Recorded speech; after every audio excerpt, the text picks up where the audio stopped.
As soon as the Prophet, peace and blessings be upon him, passed away, the divisions among Muslims began. Were they choosing the Prophet or a ruler who was more deserving of the Caliphate, Abu Bakr or Ali? We could say the Sunni Shia issue was the first. Ultimately, all the noble companions were looking out for the greater good. If the text were to be applied, either their Prophet would have established a rule or named the caliphs. There is no compulsion in religion. Then there were the wars of apostasy. How do we explain that all those who converted to Islam did so without coercion? I am a Muslim who apostatized, and I have proof that there is no compulsion in religion. There is a missing piece in the understanding because in our time, people have taken the sacred matter and made it about the state. Is it permissible for a strong nation to invade a weak one? We are not two nations, we are one nation, and there are those who want to tear it apart. You want to show strength, control, and suppression, and that's why you came to fight us, not for the sake of religion. You will be asked to pledge allegiance to the state, submit to the state, and be a good citizen. Otherwise you will be punished and killed. Something called freedom of opinion regarding the supreme interests of the state. Music. Peace be upon you, my brothers, wherever you are. Welcome to episode number 16, the 16th episode of the series 100 Questions in History. Where are we? We are in the fourth axis, the axis of the rightly guided caliphate. In the previous episode, we talked about, or drew a general outline, a roadmap, so that we could understand this in general and get an idea about the period of the caliphate and the four rightly guided caliphs. Today, we have reached question number 32. You and I welcome Professor Muhammad Al-Harmi, the permanent guest of this series. Welcome, Professor Muhammad. May God bless you, Abu Al-Harith. We are in a beautiful period, the period of the rightly guided caliphs, and it contains many lessons, morals, and stories. Right. Question number 32. Glory be to God. The Prophet, peace and blessings be upon him, passed away, and you feel that this nation entered into how to organize its relationships, how to organize governance, how to organize all the details of life, guided by what we understood and read from the Prophet. Peace and blessings be upon him. Peace and blessings be upon him. As soon as the Prophet, peace and blessings be upon him, passed away, the divisions among Muslims began. Yes, this was from the very first moment. The question immediately arose, who was more deserving of the caliphate, Abu Bakr as-Siddiq or Ali? May God be pleased with them both. Of course, these are two very prominent names. The companions immediately gathered at the Sakifar of Bani Sidr. So, what happened? Professor Muhammad at the Sakifar of Bani Sidr. And what do we learn from this? This is the most important point. We, the youth, pay attention. Why are we studying this whole story? It's not just to tell the story, but to learn what we learn. So, what do we learn from what happened to our teacher? Yes, in the name of God, the most gracious, the most merciful. Praise be to God, and peace and blessings be upon the messenger of God, his family, his companions, and those who follow him. Welcome, Abu Al-Harith. Of course, you are right when you say yes. We are indeed talking about a great period in our Islamic history, and because it is a great period, it is inevitable that doubts will be cast upon it, and that something good and beautiful will be made ugly by those who hate it. You know, I don't know if I said it here, but the verses of Ibn al-Rumi in his beautiful verse says that the embellishment of truth is but a decoration for falsehood. When you describe falsehood with beautiful words, it appears as something beautiful. You describe truth with embellished words, distorting it. The embellishment of truth is a decoration for falsehood, and truth may be altered by some of this embellishment. You say, this is the nectar of bees, praising it. When you want to praise honey, you say, this is the nectar of bees. And if you are tired, you say, this is the nectar of wasps, praising and criticizing, and you do not exceed their description. The magic of eloquence makes darkness appear as light. Beautiful indeed, the words are beautiful, and by God, the expression is refined. You know Ibn al-Rumi. Al-Akkad was very impressed with Ibn al-Rumi and considered him more deserving of being the master of poets than al-Mutanabi and others. Now, what I want to say here is, look, you see.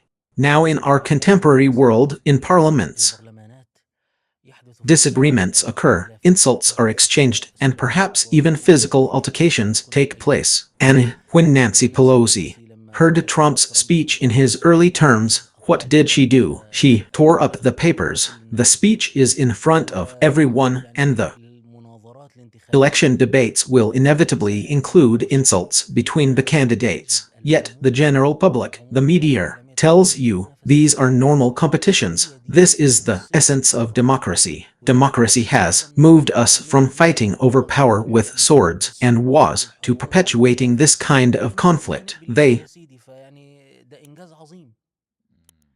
اللي بيقولوا الكلام ده اول ما يجوا عند سقيفة بني ساعدة اللي هي حتى ما كانش فيها شتايم وما كانش فيها يعني تلاحي بها tell you, look at the sacrifice of Bani Sidr and how people disagreed and how either they were for power. But what does this mean? This يعني المفترض انه ده في زمانه was supposedly the best and most sophisticated way to choose a caliph for a large nation 1,400 years ago. اللي هو الوسيلة دي You yourselves didn't reach this level of sophistication until centuries later, and even then, not with the same level of sophistication. Therefore, you should reflect on those who cast doubt on periods of our Islamic history, even though we preceded them in this and reached a level they didn't reach until centuries later, and even then, they haven't reached anything comparable. Now, if we want to understand what happened at the sacrifice of Bani Sidr and the issue of choosing Abu Bakr, may God be pleased with him, in any nation,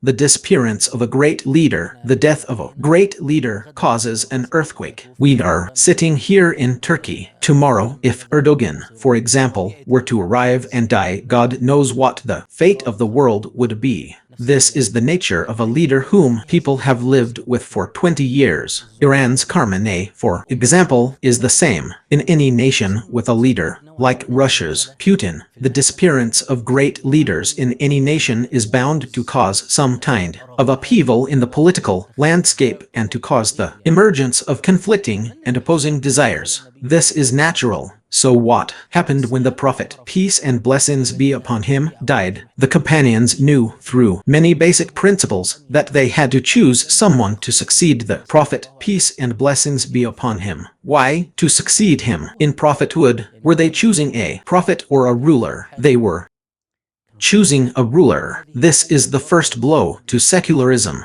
This is the first blow to secularism. The companions, if there were no separation between religion and politics, if the prophet were merely a prophet and a preacher and not a ruler, then the companions chose someone because the prophet is chosen by God, and this prophet is sent down by God, blessed and exalted is he. But when people choose, what do they choose? They choose a ruler. This is evidence that the prophet combined the attribute of prophethood and the attribute of leadership. Leadership means ruler. So, naturally, the people in Medina, the prophet's companions, the Ansar, the general public of Medina, went to choose one of them. The Ansar gathered in the sacrifice of Bani Sidr. The sacrifice of Bani Sidr is like what? We sit in a covered place. People in the desert and people in the villages know this.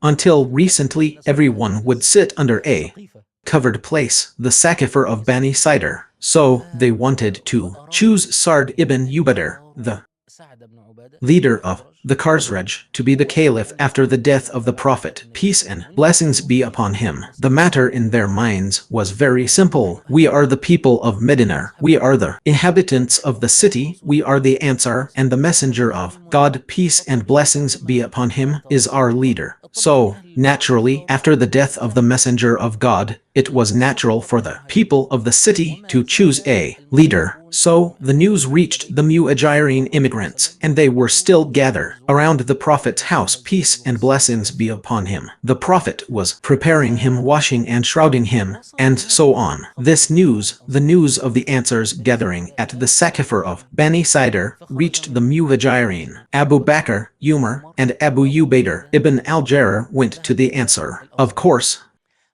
the idea among the Ansar was different from the idea among the Muhajirin. The Prophet, peace and he needed to choose his successor.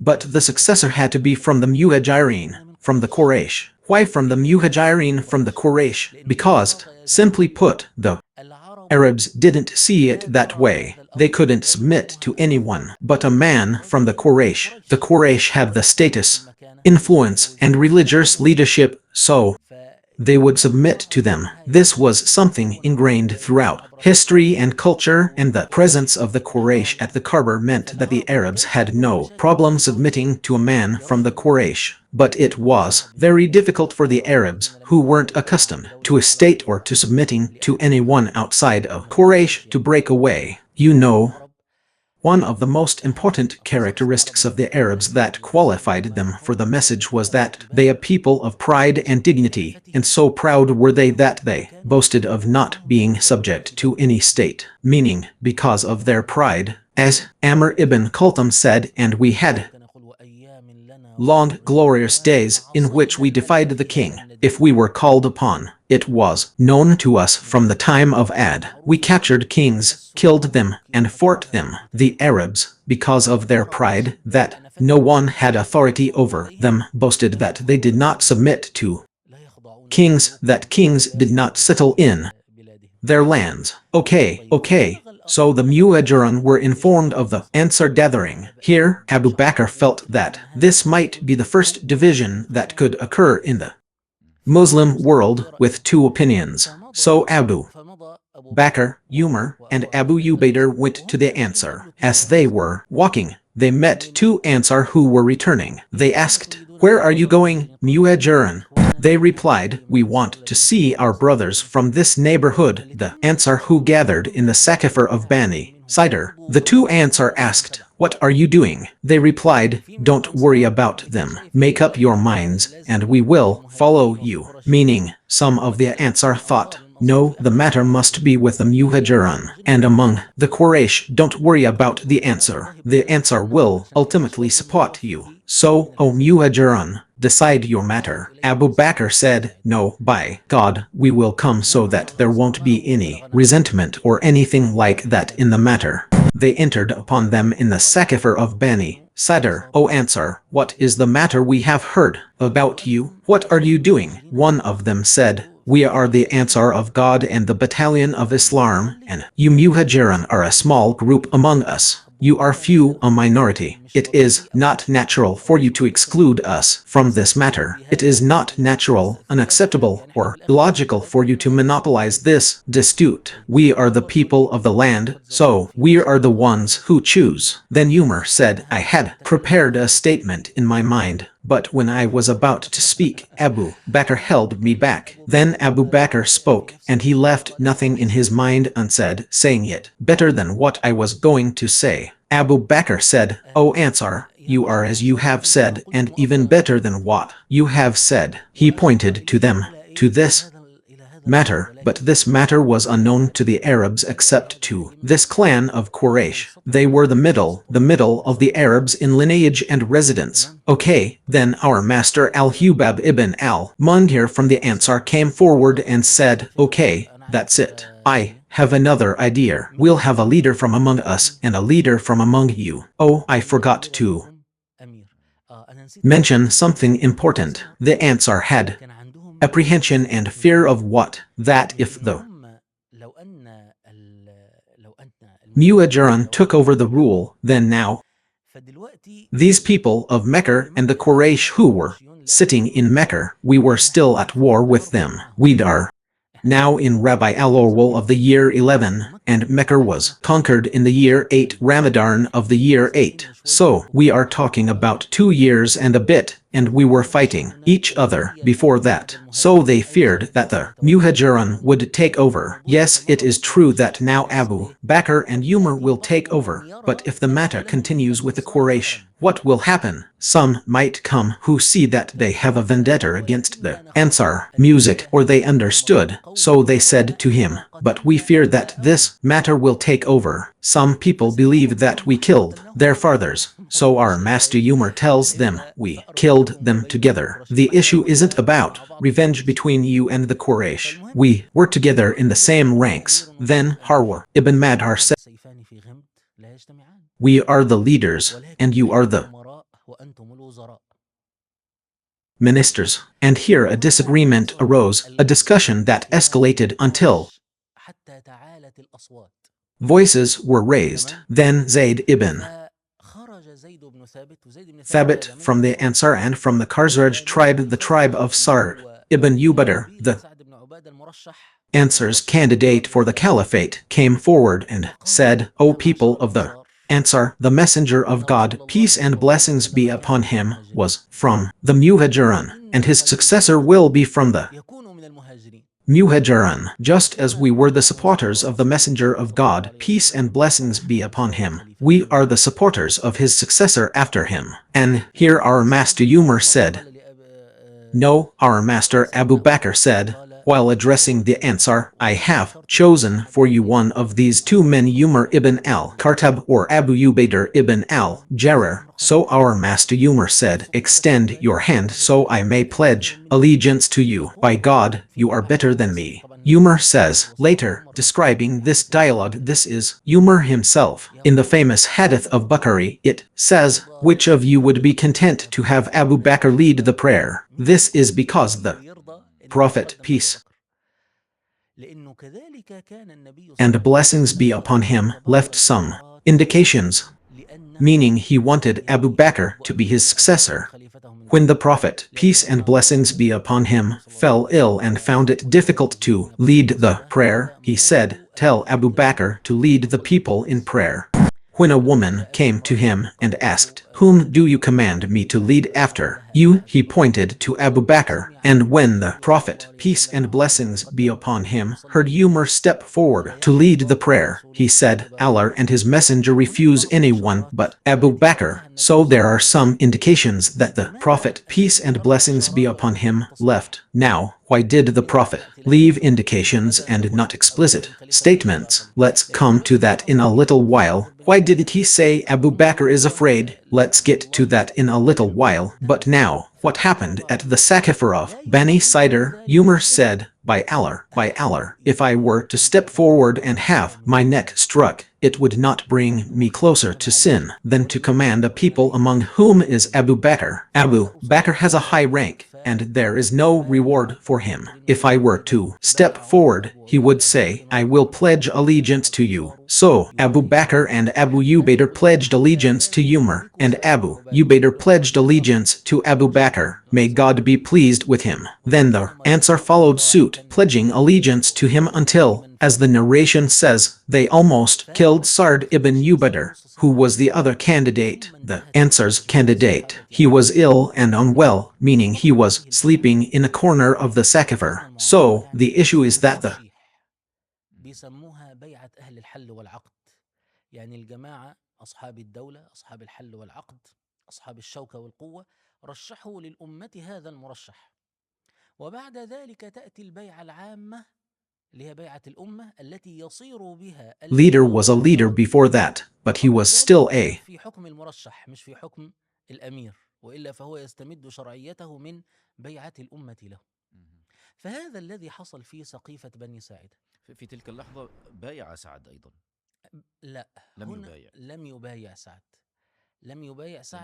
Candidate, not a leader. Otherwise, he would derive his legitimacy from the people's pledge of allegiance to him. So, this is what happened in the Saqifa of Bani Sadr at that moment. Sa'd also pledged allegiance. No, Sa'd did not pledge allegiance. Sa'd considered himself still a candidate, or a self-nominated candidate. Let's talk about this. This is a matter that is kept silent. Either he was not satisfied, or he refused to pledge allegiance. But what concerns us now is that even Abu Bakr did not force him to pledge allegiance. He did not pledge allegiance, nor did he rebel against Abu Bakr, nor did he stir up trouble against him, nor anything. It is very possible that he was not satisfied. We are dealing with human beings. It's very possible, but there's no mention of him pledging allegiance. There's no mention of him pledging allegiance. And even up to this moment, the Prophet, peace and blessings be upon him, has still not been buried. Of course, the precise timing isn't mentioned in the narrations, but our understanding from the sum of the narrations is that the Prophet, peace and blessings, Aisha's room, may God be pleased with her, because he died between her chest and neck. If you were in Ali's place, and Abbers were preparing the Prophet, peace and blessings be upon him, washing him, shrouding him, and burying him, and then they went out and were surprised that the nation had a caliph, chosen by the closest people to the Prophet, peace and blessings be upon him, in terms of kinship. So, it's also natural that Ali would feel something in his heart. Therefore, when this happened, the point is, when a conversation took place between Ali and Umar, it was said that this matter had been decided without their input. Umar told him that no one had planned it, no one had, but they had received news and feared it would cause a rift among the Muslims. So they rushed to them. The issue wasn't about intention or will, or that they simply abandoned the matter and went to resolve it. No, the people had already gathered, and they had received the news. So they went to them, fearing they might choose a man, which would be the first rift among their Muslims. Here, Ali, may God be pleased with him, also felt this way. This is where the issue arises. We can say there. First Sunni Shia issue, the first division. Of course, the division didn't happen at that moment. It occurred during the time of Ali, may God be pleased with him, or during the time of Uthman, when Abdullah ibn Sarbar began spreading rumors about Ali's family, claiming that he was more deserving of the caliphate than Abu Bakr, and that Abu Bakr and Umar had usurped the caliphate from Ali. May God be pleased with him. At that point, the reinterpretation of history and what happened at Sakif Bani Sadr began. This is the first problem, the first issue. As I mentioned, the Sunni Shia divide and many doubts have arisen from it. The first doubt is, why didn't the Prophet, peace and blessings be upon him, explicitly designate Ali or anyone else as his successor? We said earlier that the Prophet left some indications regarding who would succeed him. We mentioned that he called Abu Bakr to lead the people in prayer, but God and his messenger refused anyone but Abu Bakr, and so on. Firstly, why did the Prophet leave this matter, the matter of naming the caliph, unclear? Scholars say that the caliph should be chosen by the Muslims, not appointed by divine decree. This is part of Sunni Islamic political jurisprudence. Now, we must add that the Sunni view is that the caliph is chosen by the Muslims, not by divine decree. Those who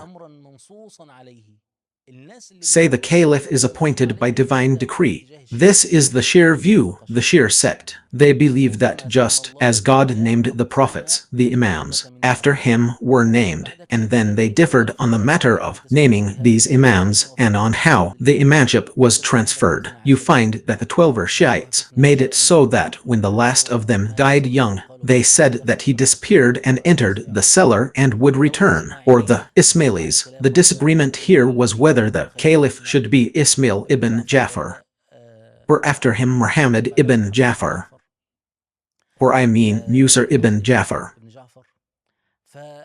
The first, the First ruling is that the Prophet, peace and blessings be upon him, did not explicitly name the Caliph after him. So the matter of the Caliph is a choice by the Muslims and not a specific designation. This is a mercy for the nation. This is a mercy for the nation, and it is an elevation of the nation's status that the nation chooses its Caliph. Otherwise, if the Prophet were to name, meaning if it were a specific designation, then the matter would either be the Prophet setting a rule or he would name the caliphs until the Day of Judgment. I just have a small comment, Professor Muhammad, before you continue. Why are we doing this series at the end? So that we can understand, guys, we want to try to uncover. We are trying to study human behavior. Yes, in the end, all the noble companions wanted what was best. Yes, and when you look at it, you take each situation separately, and you feel that everyone is right. So who is wrong? You get confused. What I mean is,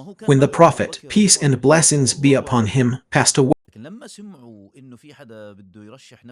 said, let's go too. This is a major calamity. Our Master Ali, in his own words, was saying, how can you leave a major issue like this? The Prophet, peace and blessings be upon him, has passed away. Do you want something bigger than this? You need to put an important title for that moment. The death of the Prophet, peace and blessings be upon him, not the appointment of another person. And Abu Bakr decided that it was the Sakifar. I mean, this one is right and that one is right, but in the end, sometimes we make a mistake when we take things in a fragmented way. Yes, and be careful about how the different groups use incidents. This is important. Now, if we say that the Prophet, peace and blessings be upon him, as the Shir say, explicitly designated Ali, may God be pleased with him, then if the Prophet did indeed designate Ali, Abu Bakr, Umar, and Abu Ubaidah alone, even if they wanted to go against the Prophet, could not do so because there was a community present that had heard the Prophet's words. Of course, we don't doubt Abu Bakr and Umar, so let's assume, for the sake of argument, that if there had been a clear designation from the Prophet,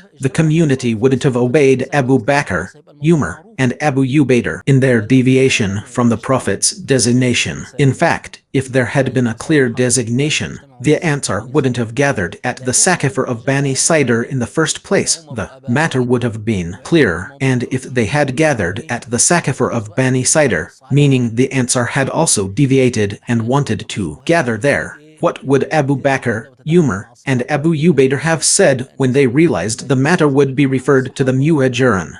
The Prophet has already designated Ali. They would have said, I want to say that sometimes the logic of doubts makes you lower yourself and treat the companions as if they were people of our time. The companions were people of high character, intelligent souls, human beings in the end, but they weren't the kind of people who plotted and conspired, or who thought, if I don't get this, I'm ruining it for others. So, I want to say that if there had been a clear text, there wouldn't have been a meeting or a discussion. And if there had been a clear text, Ali wouldn't have relinquished his right because it was a right. Ali wasn't acting on his own behalf, but on behalf of the religion. If there had been a clear text stating that Ali was the one to assume the caliphate, then the fact that Ali, may God be pleased with him, didn't rebel against Abu Bakr and didn't oppose him, is proof that Ali, may God be pleased with him, simply listened and obeyed. Look at the greatness of their souls, my brother. Glory be to God. Of course, yes, and Ali was asked, did the messenger of God entrust you with anything that he didn't entrust to the people? He replied, the messenger of God didn't entrust us with anything that he didn't entrust to the people. It was our master Ali who began to confront these doubts later on. We said that our master Ali was the teacher of the nation during times of tribulation. Our master Ali was often asked, did the messenger of God send you anything about the best of people? Our master Ali would hear some people speaking ill of Abu Bakr and Umar, and he would say, by God, if anyone is brought to me who has insulted Abu Bakr and Umar, I will punish him according to the punishment due for slander. This was narrated from him in more than 40 different ways. When Muhammad ibn al-Hanafiyyah, his son from a Hanafi woman, not from Fatima, asked him, O Messenger of God, who was the best of people? He said, Abu Bakr. He said, then who? He said, Umar. Muhammad ibn al-Hanafiyyah said, I feared he would say, Uthman. I said, then you? He said, I am but a man among men. He meant that he wanted to see his father as the best of people, as if he also felt that this was the order of precedence, so he wanted to surpass him. Abdullah ibn Umar said, during the time of the Prophet, peace and blessings be upon him, we used to count the Prophet's companions and say that the best of them were Abu Bakr, Umar, and Uthman, and then we would not distinguish anyone else. And Ali ibn Abi Talib was given 3 qualities that I would not exchange for anything in this world. The Messenger of God married his daughter to him and closed the doors of the mosque against him, and he mentioned the situation on the day of Khaybar. This means that the companions, in the end, were not like the politicians of our time who look for loopholes or hide the truth that is due from them. That didn't happen. Therefore, what happened? Collapse of the Arabs. What happened after that? That one of the Ansar opposed Abu Bakr, and what happened after that didn't mean something that Ali found within himself, that the matter had been decided without his consultation. So, did Ali pledge allegiance to Abu Bakr or not? There are 2 authentic narrations. The first narration says that Ali pledged allegiance 6 months later, and another authentic narration states that Ali pledged allegiance the day after the sale, not 6 months later. Further evidence supporting the second narration is that Ali fought under Abu Bakr's banner in the wars of apostasy. He was obedient and compliant, and Abu Bakr, may God be pleased with him, tasked him with fighting. This wasn't 6 months later, it was a few days after that time. There is also a hadith in Bukhari that, a few days after the Prophet's death, Al-Hasan ibn Ali was leaving the mosque when Abu Bakr, may God be pleased with him, picked him up and said, my father resembles the Prophet, not Ali. It's as if he was joking with him, saying, you resemble the Prophet, not Ali. The narration states that Ali was standing there laughing, so there was no crisis or problems between Ali and Abu Bakr. Our master Abu Bakr, may God be pleased with him. So, sir, this is the gist of what happened in the document. We can say that it is rare among nations for a great leader who united them to die and then for their affairs to stabilize moments after his death. This is rare among nations. And after that, it wasn't heard that Ali, may God be pleased with him, rebelled against Abu Bakr, nor against Umar, nor against Uthman. Rather, he was a judge during Umar's reign and a minister during Uthman's, and of course he was with Abu Bakr as well. Okay, may God reward you. Of course, the question is clear, meaning the summary is clear. We will get to it, God willing. And this, of course, leads us to question 33. Question 33 says, Professor Muhammad, meaning it is mentioned in the Book of God, the Almighty, there is no compulsion in religion. Yes, then you withdraw yourselves like this. You go and wage wars of apostasy and force those who apostatize to enter the religion. Don't you feel that there is a contradiction in this story? And this thing makes us ask a sub-question. If you could answer it for us after you answer the first question, Professor Muhammad, is it permissible for a strong nation to invade another nation, weak or something, and you control her and force her like that by the sword and so on? So, the idea that this religion is a religion of mercy, a religion of peace, a religion of brotherhood, and so on, how does it ultimately spread by the sword? But I don't hate her in the religion. Then there are the wars of apostasy. How do we respond? This is a series of questions all connected. Okay, I won't finish it for you. Some say that the motive for these wars was political, not religious. It's just that you want to show strength. control, and invincibility. That's why you came to fight us, not because of religion. I won't comment on the question again so I don't laugh. Okay, sir, first, let's try to unpack يعني نحاول نفكك السؤال الكبير ده. this big question: what is the story of apostasy in the first place? The story of apostasy is as follows. When the Prophet, peace and blessings be upon him, conquered Mecca, the conquest of Mecca was like the fall of the capital for the Arabs, and the Arabs believed that God Almighty would not allow anyone to enter his house if they were not. He was pleased with it because the Arabs still had in mind the story of the elephant incident when one of the people, Bakr the Abyssinian, came to invade the Kaaba. What happened? God sent flocks of birds against him. Consequently, the Arabs remained waiting to see what would happen between Muhammad and his people. What would become of him? Which side was right and which was wrong? Then the Prophet, peace and blessings be upon him, conquered Mecca. At that time, the people embraced Islam. The Arab tribes converted and entered the religion of God in droves. Mecca was conquered in the 8th year of the Hijra, in Ramadan of the 9th year of the Hijra. This year is known in the biography as the year of delegations. What does the year of delegations mean? Every tribe would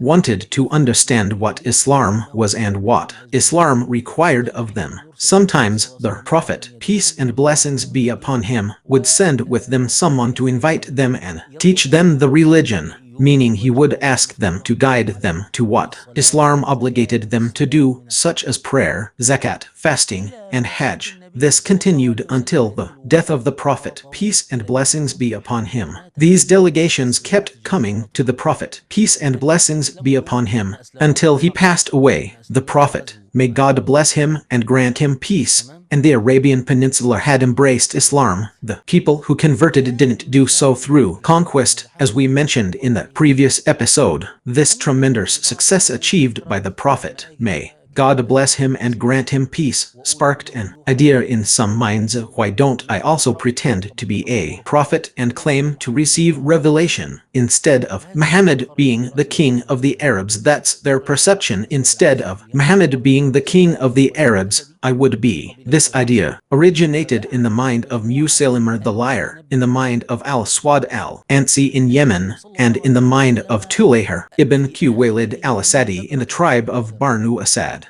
So, we had a group of false prophets. A prophet, may God bless him and grant him peace in his final days, was fully aware of this phenomenon, but he died before he could launch military campaigns against them. A message reached him from Musaylimah saying, from Musaylimah, the messenger of God, to Muhammad, the messenger of God: it has been revealed to me that half the earth belongs to us and half the earth belongs to the Quraysh, but the Quraysh are a people who transgress. So, this guy woke up from a nightmare. It must have been Musaylimah. Yes, of course, in the region of Bani Hanifa, there were large tribes and abundant resources, so he thought he was more entitled to this matter. The Prophet responded with a message from Muhammad, the messenger of God, to the false prophet Muslimah: the earth belongs to God. He gives it as an inheritance to whomever he wills, and the ultimate outcome is for the righteous. But the gist of the matter here is that the Prophet died before dealing with these false prophets. So, when the Prophet, peace and blessings be upon him, died, a number of Arab tribes apostatized. These apostates were of different types. Some apostatized, let me tell you, we've abandoned Islam. These people, of course, their conversion to Islam was only a year and a half, or a few months ago. Their Islam was still recent. It hadn't yet taken root in them. Also, the remnants of pre-Islamic ignorance still existed, such as not submitting to anyone and not paying zakat, obligatory charity. So, these apostates were of different types. One type apostatized and said, "We are no longer Muslims." Another type apostatized, and among them appeared the false prophet who said, "Our messenger isn't Muhammad. Our messenger is this man, our friend, one of our own." The famous saying of the man from Banu Hanifa is, "I know that Muhammad is truthful and that Musaylima is a liar, but the liar of Rabi'ah is dearer to us than the truthful one." Our man, meaning our own son, is right. Any stance with a tribe is right or wrong. Yes, the pre-Islamic ideas are still present, and others said, "We are still on our Islam and we perform the prayers for God. As for zakat, we used to give it to Muhammad, so we won't give it to anyone after him. You, Abu Bakr, for us, are like a king, and we, my friends, don't worship kings. The idea of us paying money to a king is an insult to us. Of course, this is talk we have in our time. We don't feel this way. We were born under a modern, oppressive state that takes our money as it pleases, and no one feels insulted by that. No, it's the reality, the truth, and human nature that no one should take your money, not by calling it taxes, nor by claiming it's for services. No one should take your money except by agreement. The foundation of European revolutions was that, my friends, no taxes without representation. That's why parliaments were established. When the parliament, which represents the people, agrees to impose a tax, then we pay it. So, the king doesn't take it from us by force, coercion, or brute force, but rather our representative agrees to it. Therefore, we benefit from it for the public good. I want to say that this is the innate nature of means submission and subservience, even in the Allahs and popular places. I mean, in the Allahs and popular places they say yes and obedience. This is even a famous phrase in a novel by Nedwib Mahfouz, where there's a thug controlling that area, taking protection money from the people. So, someone tells him, "Look, I mean, I won't harm you or anything, but you won't take my money. You won't take the tribute." No, he has to take the tribute because tribute is a sign of submission. Tribute is obedience. Tribute is a sign of submission. So, the Arab wouldn't accept paying money. That's why, when zakat was revealed, it came from God as a right of God, not a right of Muhammad or anyone else. Zakat is God's right in wealth, and therefore it's given to the poor people where they are. The principle is that zakat doesn't go to the state and then the state distributes it. No, the principle is that zakat is spent where it belongs. Okay, what I mean is, when Islam was revealed, it took into account this nature, the nature of humankind, not the nature of the Arabs. The nature of humankind is that no one has a right to your wealth, but zakat is God's right, not a human right. So these people said, "We used to give this zakat to Muhammad, the messenger of God. Now that Muhammad has died, we will not perform it for anyone after him." So here we have three types of apostates. I repeat and emphasize this so that the viewer doesn't assume that all of them converted to Islam without the sword or coercion. They did indeed convert and enter Islam and submit to the authority of the state in the year of the Islamic delegations. Our master Abu Bakr, after the death of the Prophet, peace and blessings be upon him, was about to send out the army of Uzarmar. Uzarmar ibn Zayd was the commander of an army that would head towards the Romans because, towards the end of the Prophet's life, skirmishes with the Romans had begun. Of course, the most famous of these battles was a Battle of Tabuk, which took place in Rajab of the 9th year. So the Prophet appointed the Banner for this campaign and died before it set out. Here, when the Prophet died, there was undoubtedly a psychological and social upheaval among the companions, and the Arabs apostatized. So here arose a disagreement among the companions. What should we do? At this moment, Medina, after the apostasy of the Arabs, was in a state of security that required strength. We will send the army with Uzarmar ibn Zayd, and by doing so, we will weaken the city's defenses, meaning we will diminish or threaten its security, especially since some of the apostate tribes if they saw us in the city might attack it. So, some of the companions suggested to Abu Bakr that he should hold Uzamar's army back, not send it out now. But Abu Bakr saw that carrying out Uzamar's mission was a commandment from the Prophet, peace and blessings be upon him, and it was like a text that does not allow for interpretation. You know, the rule among the jurists, which is there is no interpretation in the presence of a text. As long as there is a text, don't think, don't hesitate, yes, don't sit and think. And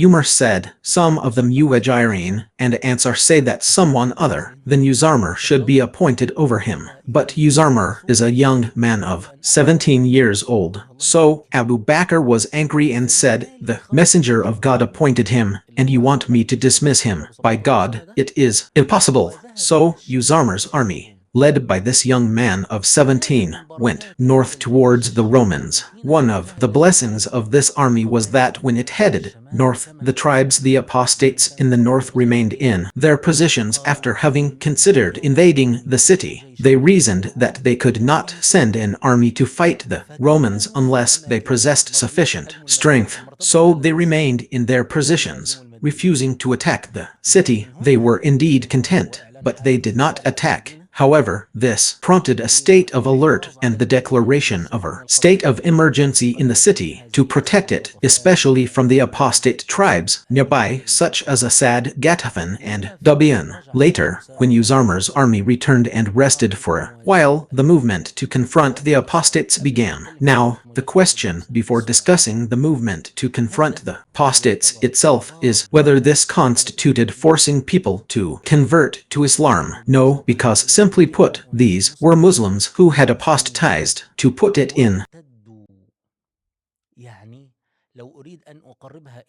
modern terms, these were a group affiliated with the Islamic State who wanted to become independent in their regions and establish another independent state. What state today would accept such separatist movements? No state would accept them. For about 2 years, no state has betrayed the faith. Remember when the Basque country in Spain held a referendum on independence and the people voted for it?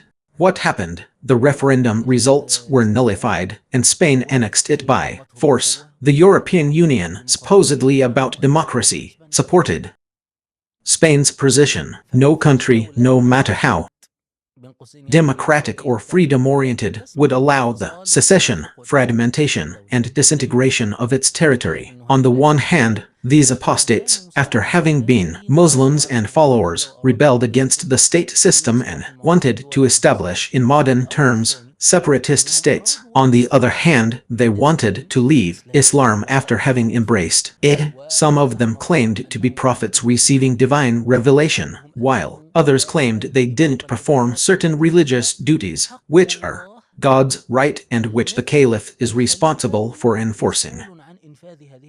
We said that the imamate is a matter of succeeding the Prophet in safeguarding the religion and governing worldly affairs. Therefore, when some of the companions came, they said, why don't we, Abu Bakr, postpone dealing with those who haven't paid zakat? Perhaps they have a misconception. Perhaps they have an interpretation. Let's confront them. What are they? They wore a camel or declared the prophecy that they were. So, Abu Bakr, may God be pleased with him, said, meaning our master Umar, who was saying to him, O Abu Bakr, stop fighting a people who testify that there is no God but God and that Muhammad is the messenger of God. The group that refused to pay zakat, they testify and said, we will pray too, but not zakat. And the messenger of God said, now how can you fight a people who testify that there is no God but God and that Muhammad is the messenger of God? And the messenger of God, may God's prayers and peace be upon him, said, I have been commanded to fight the people until they testify that there is no God but God and that Muhammad is the messenger of God, and they establish prayer and pay zakat until they testify that there is no God but God and that Muhammad is the messenger of God. If they do that, their blood and wealth are protected from me, except for what is due, and their reckoning is with God. So Abu Bakr drew attention to this verse to this distinction between prayer and zakat and said, "By God, I will fight whoever distinguishes between prayer and zakat is God's right in wealth. If they withhold from me a rope that they used to give or a young goat that they used to give to the messenger of God, I will fight them for it." Here, Abu Bakr draws attention to the fact that zakat is God's right, not the state's right, not the prince's right, not the ruler's right, and that being content with prayer and paying zakat is a division in religion, not just a political matter related to the state and governance. Umar says, "It was only when I saw that God had opened Abu Bakr's heart to fighting that I knew it was the truth." Therefore, the companions agreed to wage war against the apostates. Yes, indeed, this war against the apostates, with the details I mentioned, aimed at two things: of preserving the unity of the state in modern terms, meaning preventing the existence of separatist tribes or regions, and preserving the religion, meaning that the religion left by the messenger of God, peace and blessings be upon him, is like an ocean that no one can come and change, saying, "I do this and I don't do that." If Abu Bakr acted, it was for religious reason and a political reason as well. But religion and politics in Islam are one, or rather, religion and politics in Islam are one thing that cannot be separated. The caliph who is in the position of caliph is simply upholding the religion and governing the world according to the religion. So his political movement is in itself a religious movement. Or is there a complete separation? This contemporary situation is a division because we live in a secular age that has reduced religion to mere rituals and the world to transactions. Islam combines transactions and worship, especially in matters like zakat, obligatory charity. In religion, yes, what does there is no compulsion in religion mean? It means that no one, of course not, you will force a non-Muslim to convert. But a Muslim is forbidden from leaving the religion. That's the difference. So I was a Muslim, or I was born a Muslim, and I can't stand your religion anymore. Simply and calmly leave the Muslim community and join the religion you want to follow. What do you want to be like? Let me explain. I know these two words are difficult for modern people to grasp because there's a missing piece of the puzzle. Like I was born Egyptian, I was born Egyptian, but I admire Israel, I love Israel, and I believe that for Egypt to achieve its renaissance and independence, Israel should rule Egypt. Okay, I was born Egyptian. I'm enjoying my rights in this country as an Egyptian citizen. I hold an Egyptian passport. I was educated in Egyptian public schools and I received treatment in Egyptian public hospitals. So as an Egyptian, I now come along. I like Israel and I want Israel to control Egypt. What am I supposed to do? Would the state accept me saying, I'm going to work as an agent for Israel? It's my freedom of thought, my friend. I see Israel as an advanced, developed, and rising nation, and I believe it's in Egypt's best interest to submit to Israel and for Netanyahu to rule Egypt. The Egyptian state would accept this from any of its citizens, would accept someone residing within its borders, but wouldn't accept someone who actually works for another country. What do you call it? You call it high treason. You call it punishable by death. If I were to spy or work to empower Israel in Egypt, then people living in our time are missing a crucial point in their understanding. This era, my friends, has taken the sacred and placed it in the hands of the state. The state has become sacred, and religion has been sidelined. They tell you it's personal freedom, a personal opinion. Therefore, you are required to be loyal to the state, to submit to the state, and to be a good citizen. Otherwise you will be punished and killed. There is no such thing as freedom of opinion when it comes to the supreme interests of the state. But if you want to be Christian, if you want to be Jewish, if you want to be an atheist, you are free to do so, because the state is not touched by the sanctity of religion. The Islamic State isn't like that, or Islam isn't like that, or even the whole world before the secular era wasn't like that. The center of sanctity in Islam is religion. So leaving the religion is like leaving the state now. So as an Egyptian, and as I told you, I love Israel and want Israel to control Egypt. What is the practical, realistic solution for me? Sir, travel from Egypt to your beloved Israelis and do whatever you want there, but don't stay in Egypt while you're loyal to an enemy state. This is what happens when someone is born Muslim and wants to apostatize. The world is vast, so break free and leave the Muslim community and live with Christians, Jews, atheists, or any group you like. But this isn't religiously permissible. I'm saying, this is the practical solution. It's not religiously permissible to leave. You want to be like the law of Islam among Muslims. Islamic law is like the law for citizens. The Sharia tells Muslims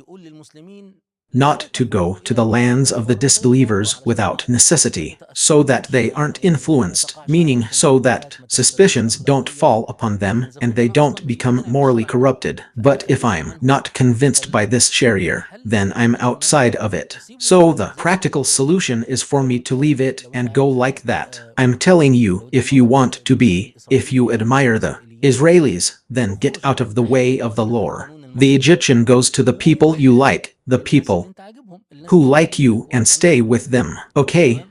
I hope this picture is clear. Let's leave it at that. I'm afraid someone might take the answer and say, oh, okay, fine, I want to leave the religion now, I'm free. The professor told us, he gave us the green light. No, let's talk about to live with us, my friend. You have to stop when you see a red light. He told them, no, the light is red, I don't like it. When I see it red, I want to cross. This is called breaking the law. You entered the Islamic religion. In our Islamic religion, you entered legally, and that's it. You can leave this religion. I told you, as long as you entered the religion willingly, it's forbidden for you to leave. This is like someone telling me, but I was born Muslim. Sir, I didn't choose this. I'll tell you, just as you were born Egyptian, you are obligated to Egyptian law. If you were born Saudi, you are obligated to Saudi law. I was born Yemeni. If you don't like Yemeni, Saudi, or Egyptian law, what do you practically do? You leave that country, escape the reach of that law, and go to the countries you like, but no law allows you to claim freedom of opinion to contradict the established principles of that state or its interests and work against it. I give this example to illustrate the concept of apostasy. Apostasy movement was a rebellion against Sharia and a rebellion against the state at the same time. So the state's move to suppress the movement was a natural and acceptable action.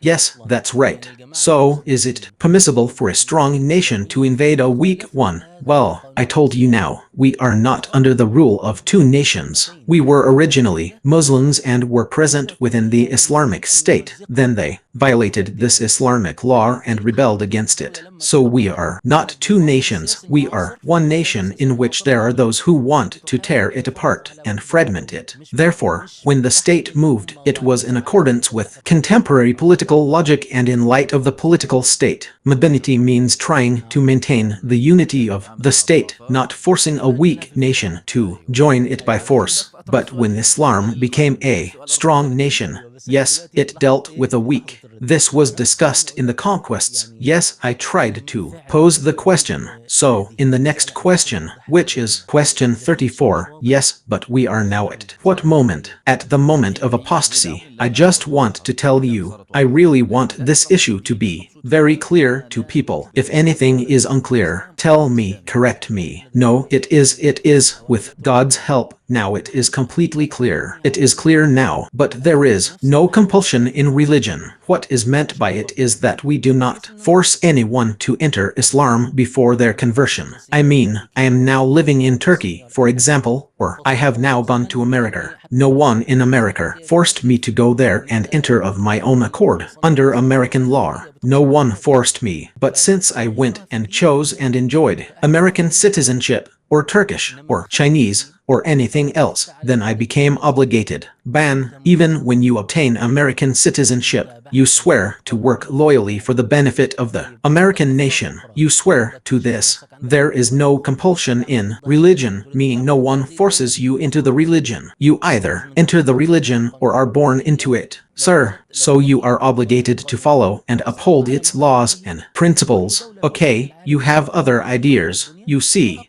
yourself as having other freedoms of opinion. You want to work against this religion. You want to work against this country. Leave it. Leave under the purview of this law. Otherwise, if you remain under the purview of the law and insist on violating it, every country in the world, every law anywhere in the world will punish you for this violation. Yes, and of course, every nation on the planet, every system in the world. There isn't a system that allows the idea that you want to leave, that you want to sabotage. This one wants to do this. Of course, this doesn't exist. So it's not like you criticize Islam and accept me if it exists in every nation in this way. Now, in one sentence, Professor Muhammad, since you've accustomed the audience to summaries, we wanted to resolve the contradiction between there is no compulsion in religion and the was of apostasy, meaning, of course, that people were forced to remain in Islam. Yes, there is no compulsion in religion, meaning there is no compulsion to enter the religion. However, leaving the religion is forbidden, prohibited, and unlawful. Therefore, Islam punishes apostasy, just as every modern state punishes those who violate its laws or pledge allegiance to and work for another state. May God reward you, Professor Muhammad. This was question number 30. In the next episode, God willing, we will also address a very, very important question that contains